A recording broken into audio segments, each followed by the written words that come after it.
Ini saya ambilkan dari CP fase A untuk mapel PJOK.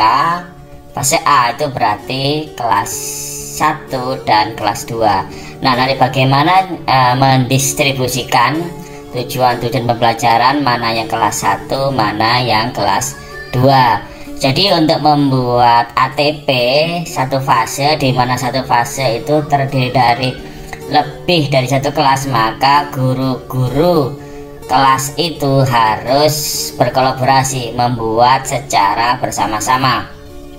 Kalau fase A, karena fase A ini adalah kelas 1 dan kelas 2, mapelnya adalah PJOK, maka guru PJOK kelas 1 dan guru PJOK kelas 2 harus berkolaborasi. Tetapi biasanya kalau SD itu guru PJOK-nya kan cuma 1 ya. Nah, guru PJOK itu ngajar di kelas 1, kelas 2, kelas 3 sampai kelas 5.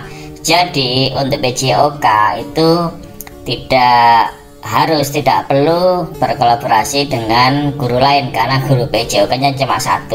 Yang penting guru PJOK nanti mampu mendistribusikan mana TP untuk kelas 1, mana TP untuk kelas 2. Oke, saya bacakan ya. Ini saya ambil elemen terampil bergerak ya. Elemen terampil bergerak mapel PJOK.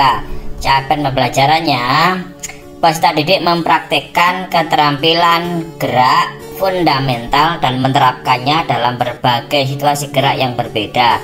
Peserta didik mengeksplorasi berbagai cara menggerakkan tubuh.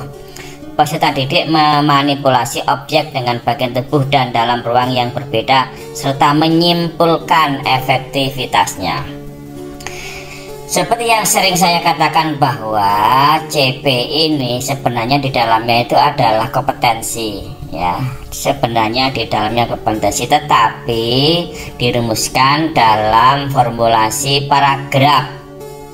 Karena paragraf tentu tidak bernomor, beda dengan KD yang sudah bernomor, misalkan nomor 3.1, 3.2, 4.1, 4.2. Nah, itu KD. Tetapi kalau CP sering saya katakan itu sebenarnya esensinya sama kayak KD. Bedanya kalau KD itu sudah dikasih nomor dan terurut, tetapi kalau CP belum dikasih nomor, tentu belum terurut. Nah, tugas kita itulah yang masih dalam paragraf memisah-misahkannya, selanjutnya diberikan nomor, itulah yang disebut dengan ATP. Oke, kita analisis dulu sekarang. Kata kerja itu yang penting ya. Kata kerja ini menunjukkan berapa banyak materi. Contoh ya, di sini ada kata kerja mempraktikkan ya, mempraktikkan. Apa yang dipraktikkan? Keterampilan gerak. Yang kedua, kata kerja yang berikutnya adalah menerapkan. Nah, berarti sudah ada dua ini. Ada 2 buah materi dari sini ya. Atau ada 2 buah kompetensi. Kompetensi pertama itu apa? Mempraktekkan keterampilan gerak fundamental. Nah, yang pertama. Yang kedua, menerapkannya. Nah, ini kemana merujuknya? Tentu keterampilan gerak ya. Berarti nanti menerapkan apa? Menerapkan keterampilan gerak fundamental dalam berbagai situasi gerak yang berbeda. Nah, sudah dapat 2 materi ini kan. Kemudian yang ketiga, perhatikan mengeksplorasi. Pokoknya perhatikan kata kerja. Mengeksplorasi berbagai cara menggerakkan tubuh. Sudah ini 1 kata kerja. Sudah dapat 1 lagi kompetensi atau 1 lagi materi. Sudah dapat 3. Berikutnya memanipulasi objek dengan bagian tubuh. Nah, ini juga 1 kompetensi atau 1 materi. Nah, berikutnya menyimpulkan. Nah, menyimpulkan kata kerja berarti terkait dengan materi.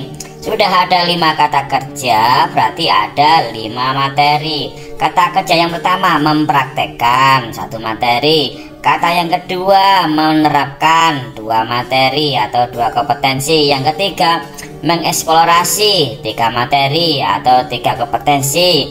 Memanipulasi, 4 materi atau 4 kompetensi. Yang terakhir menyimpulkan efektivitasnya. nya ini merujuk kemana? Ya ini merujuk ke manipulasi objek. Nah, jadi sebenarnya kita juga harus belajar tentang bahasa Indonesia, karena CP ini kalimatnya itu kalimat majemuk ya. Karena kalimat majemuk itu bisa dipisah-pisah menjadi kalimat tunggal. Nah, sebenarnya memisahkan kalimat majemuk menjadi kalimat-kalimat tunggal itu dibutuhkan dalam membuat TP yang diturunkan dari CP.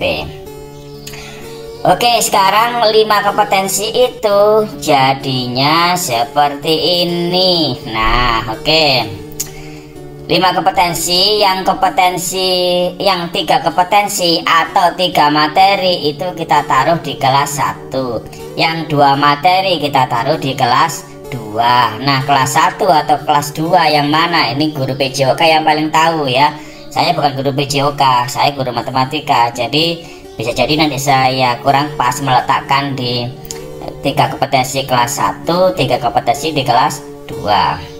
Nah, kemudian masalah alokasi waktu sekarang ini ya. Alokasi waktu ini juga guru PJOK yang paling tahu. Kenapa saya pasang 3? Ini kalau untuk model reguler per minggunya kan 3 ya. Model reguler per minggunya itu 3. Tetapi kalau model blok per minggunya itu 4. Pernah saya jelaskan ya di beberapa status Facebook saya. Kalau model blok itu plus 1 ya, 4. Kalau model reguler maka dikurangi 1, jadi cuma 3. Maka sebaiknya ini kelipatan 3 kalau model reguler. Kalau model blok maka kelipatan 4. Nanti silakan dicek ya. Dicek di struktur kurikulum di Permendikbud nomor 12 tahun 2024. Alokasi waktu PJOK itu 3 plus 1 sama dengan 4. Artinya apa? Kalau reguler itu pakai 3 per minggu, kalau blok pakai 4 per minggu. Totalnya itu intra itu 108 jam. Jadi nanti ini kan baru terampil bergerak, baru elemen terampil bergerak. Nanti ada elemen-elemen yang lain. Nanti totalnya ini harus 108 untuk kelas 1. Nanti silahkan dicek ya. Yang kelas 2 total JP juga harus 108 ya. Perlu diketahui TP ini maksudnya tujuan pembelajaran, AW ini adalah alokasi waktu ya, biar tidak paham biar tidak bingung apa itu AW. Jadi kenapa ini 333? Karena ini saya anggap model reguler. Kelipatan 3, pilih juga mungkin 6, mungkin 6 juga. Silakan diatur. Yang penting kalau ini model reguler ini kelipatan 3, model blok ini kelipatan 4. Nah, total yang paling bawah nanti ini per tahun itu harus 108. Yang kelas 2 per tahun juga harus 108. Oke, sekarang saya kupas lagi yang 5 TP, 3 untuk kelas 1, 2 untuk kelas 2. Nah, mempraktekkan keterampilan gerak fundamental. Nah, mempraktekkan ini kita ambil dari sini. Mempraktekkan ya. Jadi tidak usah mengarang lagi kata kerja yang diambil, cukup diambil dari CP. Menerapkan gerak fundamental dalam berbagai situasi gerak yang berbeda. Ini saya ambil dari sini. Menerapkan, mengeksplorasi berbagai cara menggerakkan tubuh juga saya ambil dari sini. Mengeksplorasi. Memanipulasi, nah ini saya ambil dari sini. Lengkapnya memanipulasi objek dengan bagian tubuh dan dalam ruang berbeda. Menyimpulkan, ini juga saya ambil dari sini. Menyimpulkan. Nah, jadi gampang sekali sebenarnya untuk menurunkan TP dari CP. Perhatikan materinya, perhatikan kata kerjanya, di mana kata kerja ini menunjukkan kemampuan yang harus dicapai oleh siswa. Nah, prinsip ini itu sama. Apakah matematika, apakah fisika, apakah olahraga, apakah pendidikan agama, semua sama. Yang jelas perhatikan kata kerja sama materi, kemudian diolah menjadi tujuan pembelajaran. Kata kerja tidak perlu mengambil dari tempat lain, tidak perlu ngarang-ngarang, gampangnya cukup diambil dari CP, materi pun sudah ada di CP, tidak usah ngarang-ngarang lagi. Demikian, mudah-mudahan bermanfaat. Saya akhiri, wassalamualaikum warahmatullahi wabarakatuh.